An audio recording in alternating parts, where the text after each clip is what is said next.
So,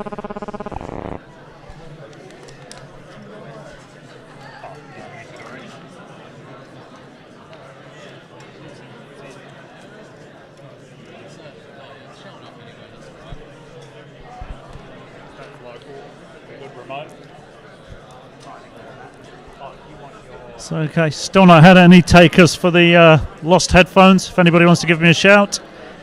Just finishing the setup. Everybody see the slides okay? Discord channel, we're live. Can you see us?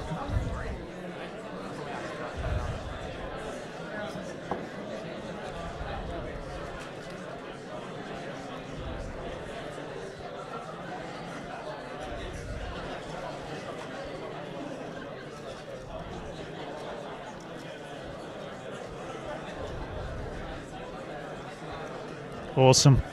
Thanks everyone for giving us a shout. It's all still very new to us, so we appreciate the feedback.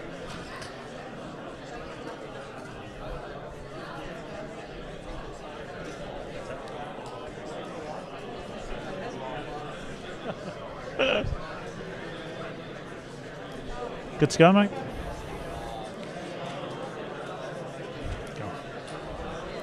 Okay, we're just logging in and getting this one set up, so about 30 seconds away.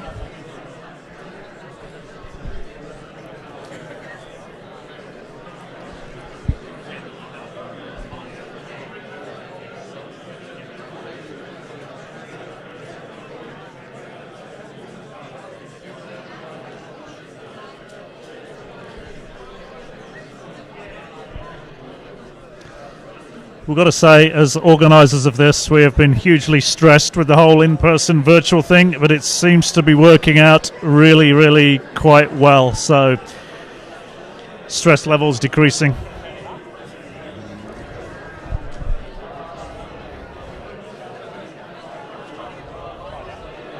Sweet. This time with feeling. Yeah. Yeah, just right close.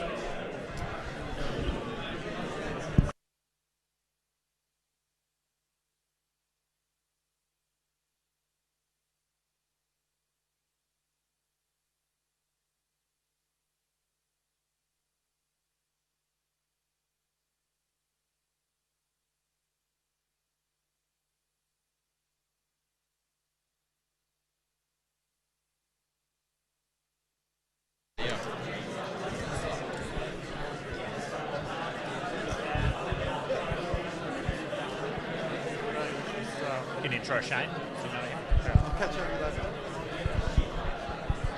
Sweet, okay, I think we're ready to go, so grab your seats, shush, all the cool things, thank you.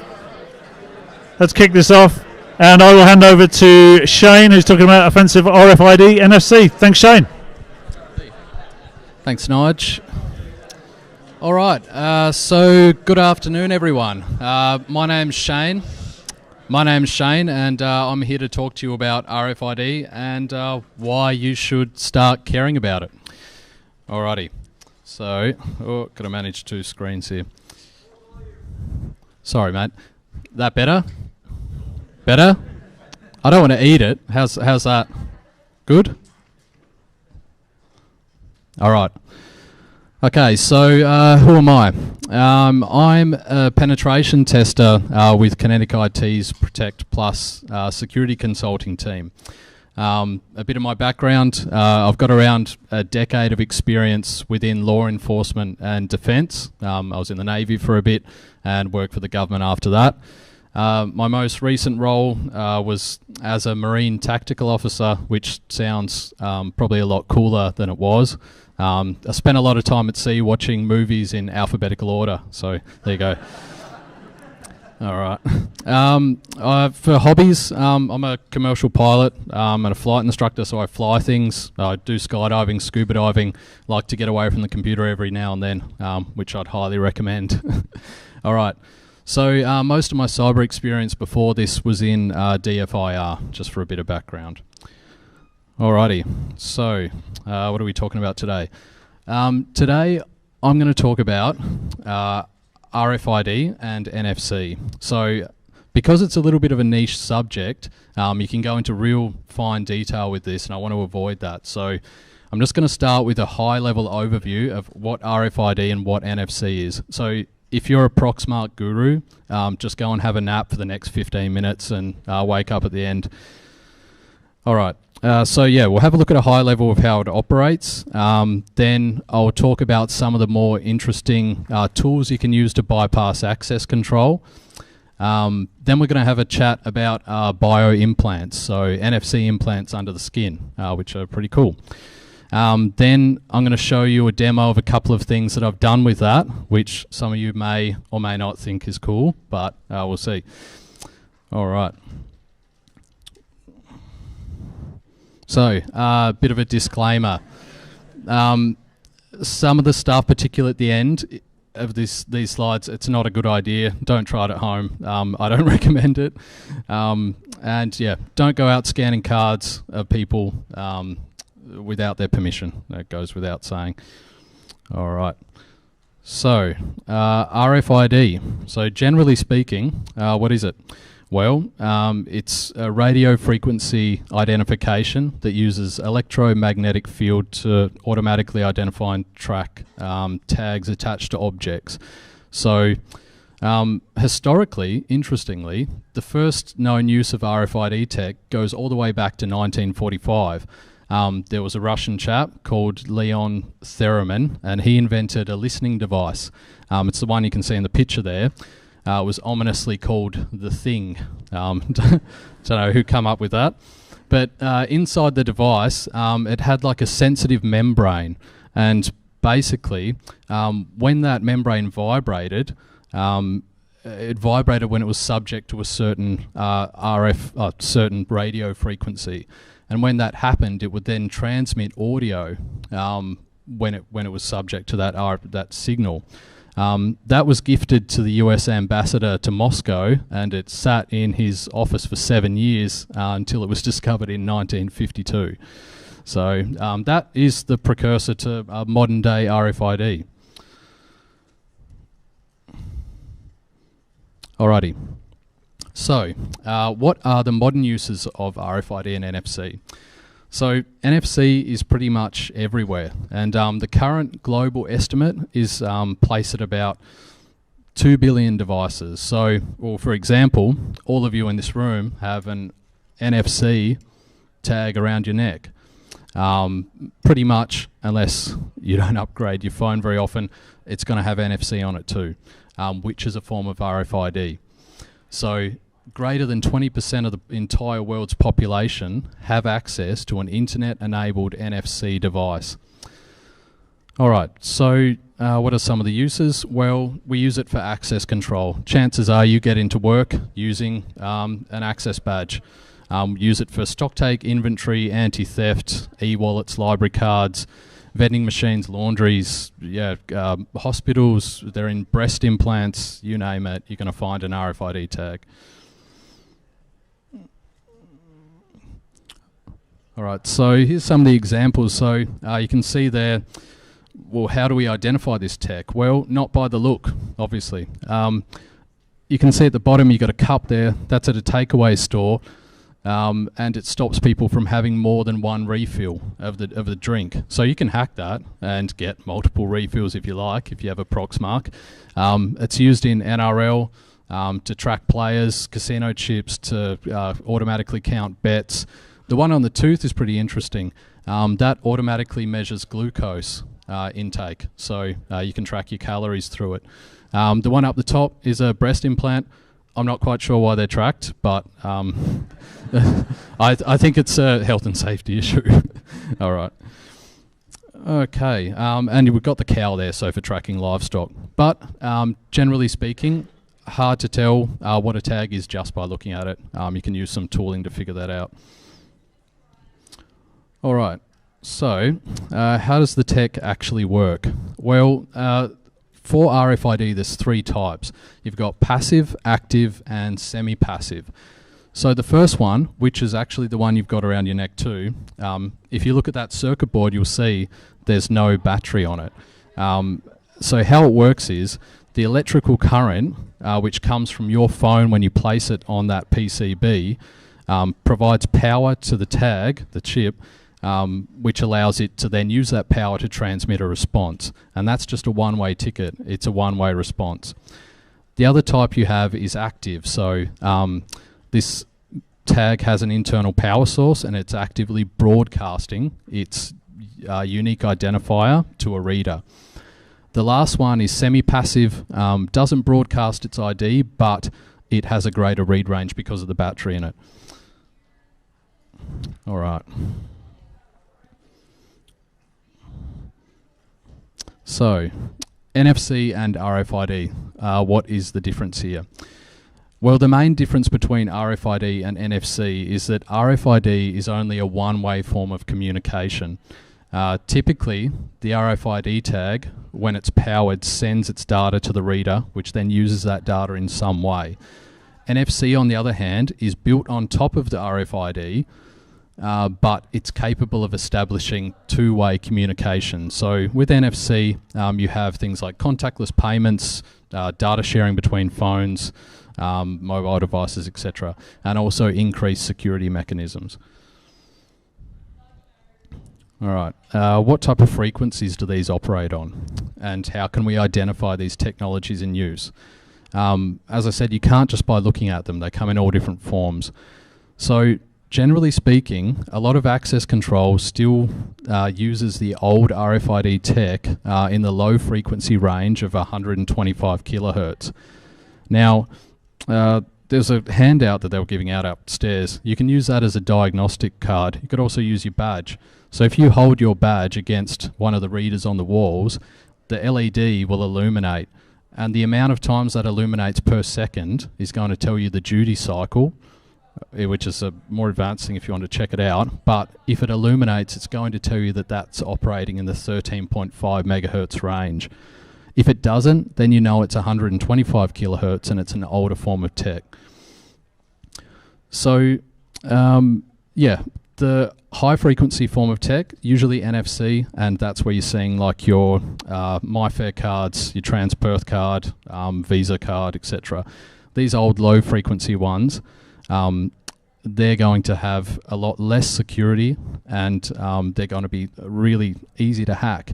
And strangely enough, they're everywhere. You walk around with your diagnostic card in Perth and chances are you're going to find a hell of a lot of buildings using old, outdated tech. All right, so why does this matter? Well, for access control,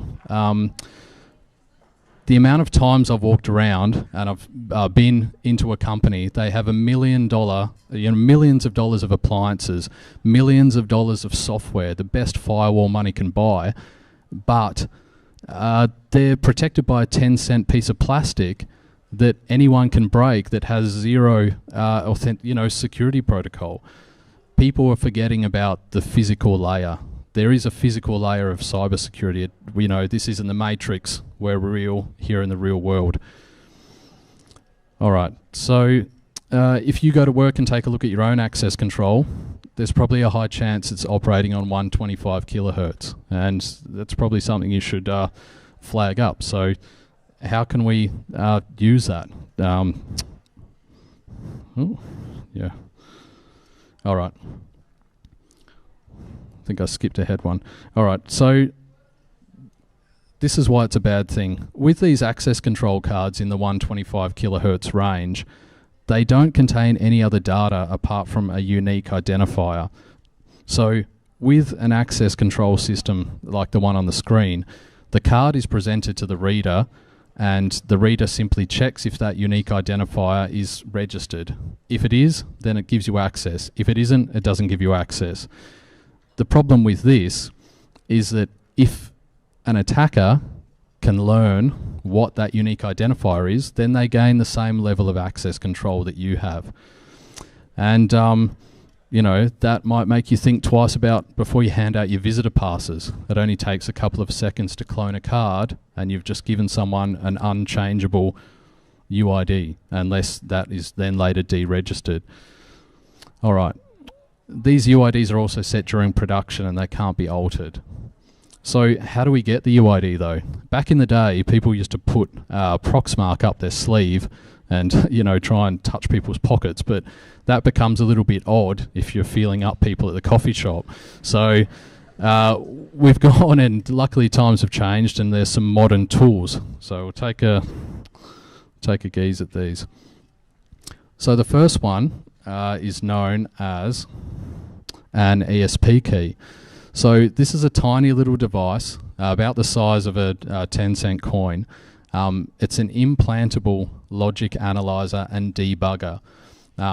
It's powered from the reader device, so it takes power when it's clipped on the back. It generates its own wireless network, and it can store up to 80,000 creds. These creds you can basically, so what you would do, if you walk around and look at readers, pretty much all of them, 99%, aren't behind a metal cage. If you have a screwdriver, you can pop the plastic casing off, clip this device on the back, and then it will read and capture those credentials. You can stand back around the corner, connect to your wireless network that it generates, and steal those creds, and you can replay them at will. So if you want to enter, someone swipes in, you can then just replay that credential and walk inside. The card reader has no idea that this is actually happening. So, yeah, pretty cool tool, but we can make it better. There's another tool which came out quite a few years ago. I've got one here. If you're interested in building one, I can let you know how. I've also been walking around scanning your cards all day. No, I haven't. But this is called the Tastic RFID Thief. What it is, it's basically a card reader for a garage. So to enter a garage, it has a really long range and a massive antenna. So what you can do with it, you can just pop it open, as in the picture, put some batteries in it, put your ESP key inside, put it in your backpack, and then you can go and walk around, stealing access cards for your target organization. Really easy, really simple. Just flick it on, plug and play. So this is how you get these UIDs, and this is why having better security is important, because this is easy. I built this in my garage in a couple of hours. If I can do it, anyone with access to the internet can. Alright, so we've had a look at more conventional access control. Now we're going to take a look at some of the more emerging tech, such as like RFID or NFC implants. Alright, so bio-implants. These are under the skin. I have one in my left hand. You wouldn't be able to tell just by looking at it. It has exactly the same tech as a normal NFC chip, so same use case applies to these. But the difference being, this is concealable. It doesn't trigger a metal detector. You can have high frequency and low frequency, and combined in the one, and it can hold up to 8 kilobytes of encrypted storage. Heaps of uses for this. Alright, so this got me thinking. When I first got this, I was a little bit socially irresponsible, and I put a link on it to Bill Gates' LinkedIn page, and my hairdresser, who was a big conspiracy theorist, I told her that I had my vaccine, and then I scanned my hand and showed her. Her mind was blown, but that was terrible. I told her afterwards, but anyway, so you can do things like that. It was fun to have some pranks, but then it got me thinking, what can I do offensively or maliciously with this tool? What could someone do? So I thought about it, and I thought, well, this is in my skin, it's concealed. I could use it to trigger something. So I wrote up a script, and I put it in, spun up an AWS EC2 instance, so in the cloud. If you're from work at AWS, just cover your ears. And so the idea was that someone with an NFC implant anywhere in the world could walk up to someone on the street, ask to use their phone, scan the implant, and then that would perform an action. So what this script does, it takes the public IP address of the phone that you've scanned. It begins enumerating and fingerprinting it, so runs Shodan, runs the IP through Shodan, runs Nmap over the IP, and then it runs auto recon, which is, if you've done your OSCP, you will know what that is, which is a really cool script. So basically starts drilling down into that public IP.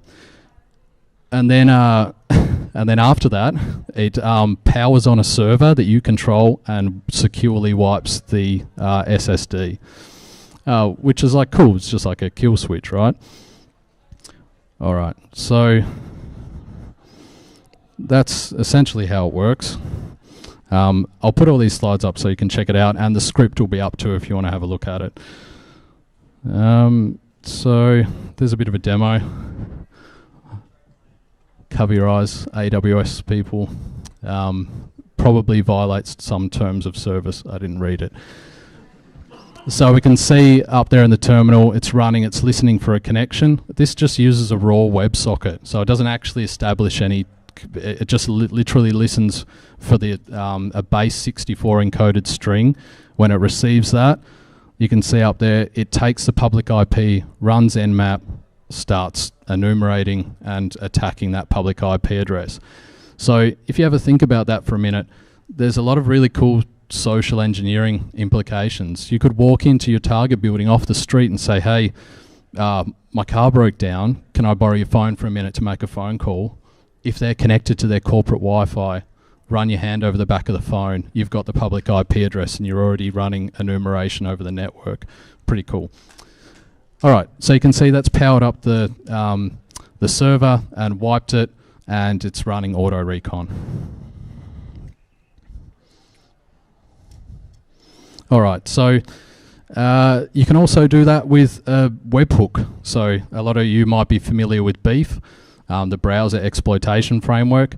So you can also put a webhook in your hand, scan someone's phone, and take over the browser, which is pretty cool. So imagine if you had a cyber criminal and he's been arrested. You're sitting there and you're given a phone to call your lawyer. You can swipe your hand over the back and pawn a browser or do something interesting.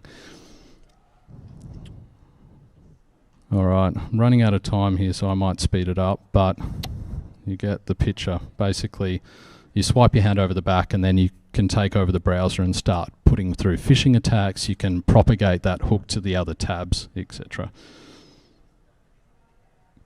All right, now, after that I thought, well, but what about, that's lame. Like, digital forensics has come a long way. You can recover data off wiped SSDs for sure. Kai from Kit did a talk on something kind of like that a few years back. So I thought, well, why don't we just physically destroy it? I can trigger the script to SSH into a Raspberry Pi and melt it.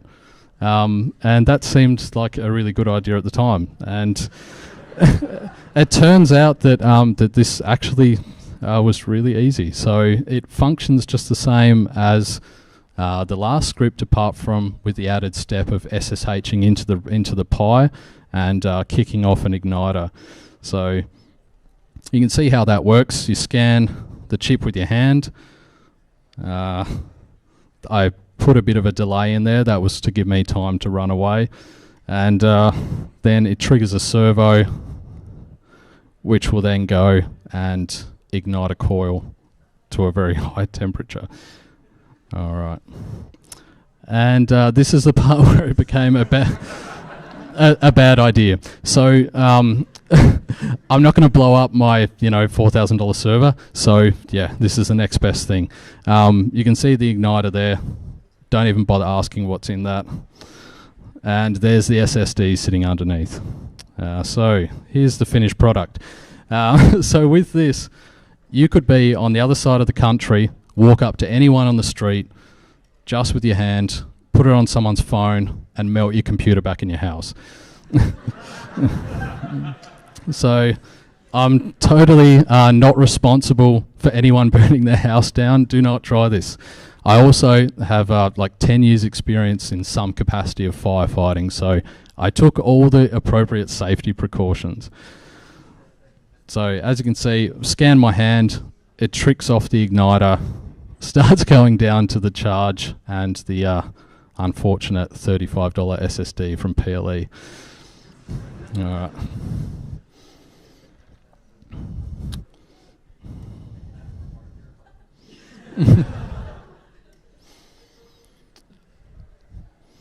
Right, so yeah, as it was going, I was a little bit disappointed at the start, but yeah, then it kind of got going, and I had to pop it open and throw some sand in there. This isn't in a residential area either.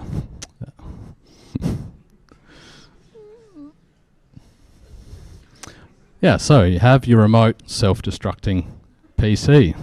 Pretty cool, right? All with a chip in your hand that no one would possibly know about. And here we have the aftermath. So I'm not a DFIR expert, but I don't think anyone's getting any data off that. Yeah. All right, so thanks very much for listening. The main takeaways from this are, don't forget that there is a physical layer of security. This isn't the Matrix. We live in the real world. Servers are real. Protect them. For law enforcement, maybe start putting it in your SOPs or protocols to switch off NFC if you're dealing with perps, because, you know, if I can think of this, then a cyber criminal can think of this. And also, don't forget about NFC and RFID on your end user devices. Alrighty, thanks for listening. Any questions? Any questions? Nope. Have you considered weaponizing this for use against laptops? Like, as you kind of just mentioned, that have NFC support, like Windows laptop, just having it, I guess, a website and start pulling, something like MSHK. Yeah. That's a really good idea. Yeah. Yeah. Yeah. Yeah, no, for sure. That's a great idea. I have to check it out. Yeah. Wouldn't you say there's an easy fix that eventually phones start to confirm execution of or opening a web page in the NFC would stop a lot of the options? Yeah, so it turns out that probably about 50% of the phones just punch out the connection straight away. So with my iPhone, it comes up with a prompt. With a lot of Android phones, it doesn't ask, and it will just make the connection anyway. Yeah, but certainly if it has a prompt, then it's a little bit safer.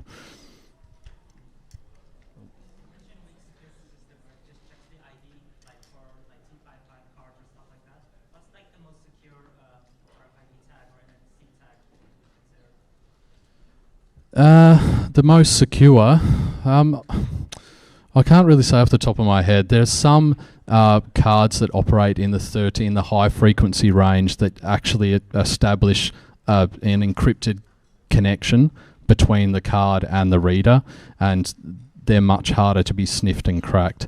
I've got some stuff on my laptop. If you pop up and see me after, I've got a heap of RFID stuff. We can have a chat about. Yeah.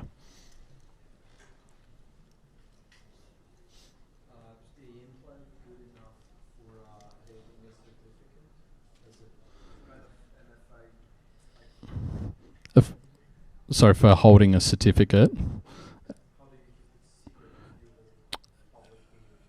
Oh yeah, yeah, totally. So basically, it's more security through obscurity. Yeah, so it's totally readable. If the thing is though, who would think that you had it? No one would really, believe or even know where to scan on your body. But you're right. There is no great security on these chips. There was a company made these chips that basically had a unique identifier. When scanned, they would connect out to a medical info database. So you can imagine the privacy issues there. All you have to do is scan someone's hand, get their UID, and then you have their entire medical history. I don't think that ended that well for that company. Yeah.